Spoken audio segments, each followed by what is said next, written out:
How's it going, guys?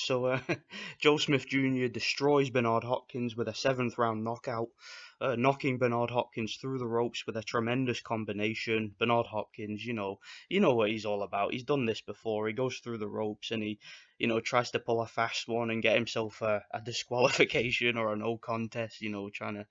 Trying to make it so he doesn't lose the fight. But yeah, he got knocked out. Thankfully, they made the right decision. Joe Smith Jr. wins the fight by TKO.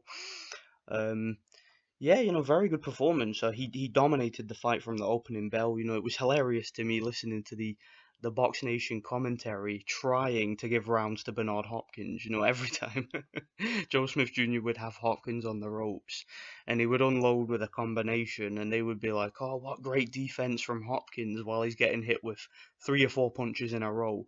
Hopkins lands a headbutt and they're like, "Great right hand by Hopkins." It was really funny to see the commentators, because Bernard Hopkins, he was supposed to win this fight. The script was that it was his last fight, his a showcase for the fans. They obviously felt that Joe Smith didn't have the experience to go 12 and really get anything going against the much more crafty and experienced Hopkins. Now, I mean, it was typical Bernard Hopkins in there. He was running away, holding.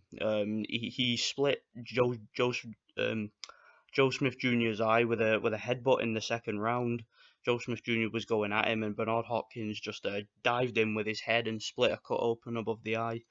The referee, of course, Jack Reese, who is infamous for the five accidental headbutts, five accidental headbutt situation with Andre Ward when he split Mikhail Kessler's face open 3 times with his head.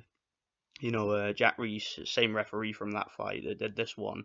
And yeah, he claimed it was an accidental headbutt, but clearly, we know what Bernard Hopkins is all about. Okay, he has cut many opponents with his head, and he does it on purpose. Yeah, the guy's just a professional cheater. That's what he is. The illegal tactics. It's Bernard Hopkins. It's what we come to expect watching this guy. But yeah, he got his ass kicked tonight. Dominant performance by Joe Smith. Every second of every round. I don't know, like I said, the Box Nation commentators were talking shit the whole fight. They had Hopkins a couple of points ahead, but he didn't win a single round for me. I had Joe Smith winning every round. Yeah, so Bernard Hopkins retires. Good riddance to him. I don't like Bernard Hopkins. I've never liked him. I don't understand why people have all this respect for the guy. Yes, he's a 51-year-old man, and it's fantastic that he's in such good shape. It's fantastic that a guy at his age can compete at this level and can do great things, but the guy's a disgusting fighter to watch. He's a cheat. He's very boring, has no consideration for the boxing fans at all with his performances. He has no consideration for the safety of his opponents, with his tactics, headbutting his opponents, trying to open cuts on them. I mean, it's shameful tactics, really. It really is. And, younger fighters see that and they follow it. They copy those tactics. I mean, Andre Ward is a prime example of a younger fighter who grew up watching Bernard Hopkins and adopted those tactics, and a lot of other fighters do it too. So, it's not good when an older guy is promoting that kind of behavior amongst boxers. I really don't want to see those kind of tactics when I'm watching a fight. I like to see guys fight within the rules. I like to see them, throw legitimate punches. It makes for a more entertaining fight, makes for a better spectacle for fans, better show for the crowd, and there's less controversies. So yeah, it was a good performance by Joe Smith. He got the job done. He was applying some very steady pressure onto Bernard. He wasn't overexerting himself. He was coming forward. He was applying pressure.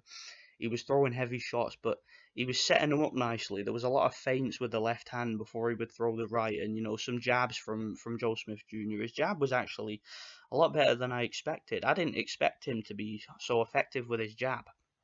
Now, as I said, Bernard Hopkins was supposed to win this fight. The politics were all favouring him, and that was why I was reluctant to make a pick for this one.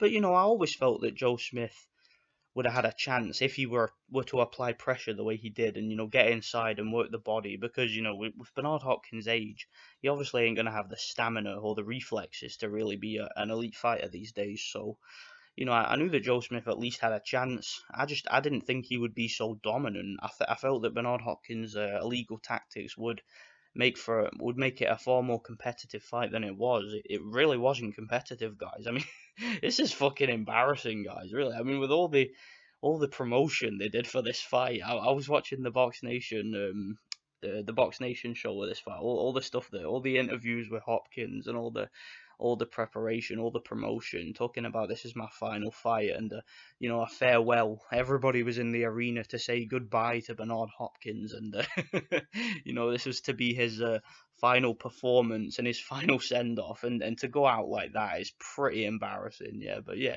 I mean, he's a 51-year-old man. Let's give the dude his props for taking on a young guy like this. Yeah, wasn't you know, it was pretty brave to do that. But like I said, I just don't like the way the guy fights. I think he's bad for boxing. You know, I mean, Bernard Hopkins has made an entire career out of fouls and just fighting a negative way. He's a very negative fighter, Bernard Hopkins. You know, he just kind of sucks the life out of a fight, sucks the energy out of his opponent, and just slows everything down to suit him. That's how he fights, and I just don't like that. I think it is whack, to be honest. I mean, diving in with the head so that if you miss a punch, you land with your head and you cut your opponent. Then on the blind side of the referee, throwing low blows, and he was doing all that tonight, and it just wasn't working because Joe Smith Jr. was the younger, fresher, more athletic, and more hungry fighter, and he threw a lot of punches, and he just completely broke Bernard Hopkins. He broke his spirit, and like I said, that combination at the end that put him through the ropes was fantastic. And you know, Bernard Hopkins fell through the ropes heavily, but I mean, he could have continued. He could have got up and gone back in the ring. But we know what Bernard Hopkins is like. He's done this before. Okay, he did the same thing against who was he for? Was it Robert Allen years ago where he went through the ropes and he found a way out and managed to get himself a no contest? That's what Bernard Hopkins does. Did it against Chad Dawson too, where he got thrown to the floor in a situation that he caused. You know, he jumped on Chad Dawson's back.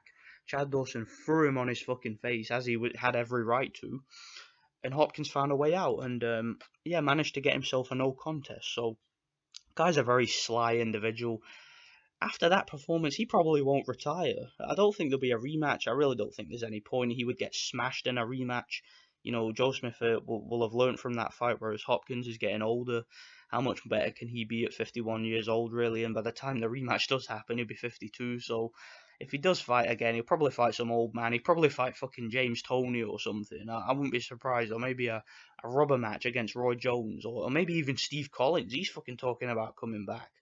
Or, you know, he'd probably try and get Calzaghe out of retirement. You know, he'll try and rematch someone he beat years ago, and he'll try and, you know, market it the way they did the Jones fight. But yeah, you know, Bernard Hopkins gets his ass kicked. Hopefully he just stays away from boxing now because boxing could be doing without him.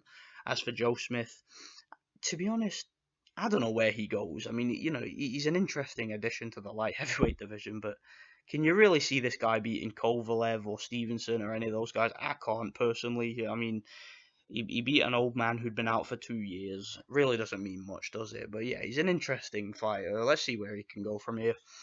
Let me know what you guys think. Thanks for watching.